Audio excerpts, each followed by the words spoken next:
بسم اللہ الرحمن الرحیم۔ السلام علیکم ورحمۃ اللہ وبرکاتہ۔ عابد راجہ چینل کی طرف سے آج میں اپنے چاہنے والوں کے لیے ایک بہت ہی خاص عمل لایا ہوں۔ فجر کی نماز کے بعد پڑھیں۔ جسے غم اور افکار گھیر لے اسے چاہیے کہ نماز فجر کے بعد یہ عمل کرے: استغفر اللہ ربی و اتوب الیہ ان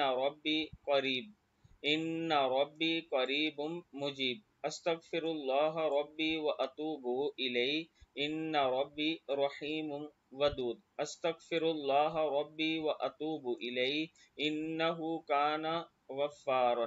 اللہم اغفر لی انک ارحم الراحمین۔ ربی انی عملت سوءا او ظلمت نفسی فاغفر لی انہ لا یغفر الذنوب الا انت۔ استغفر اللہ الذی لا الہ الا هو الحی القیوم حلیم عظیم کریم الغفار للذنب العظیم واتوب الیہ۔ استغفر اللہ ان اللہ کان غفورا رحیم یا غفور الرحیم۔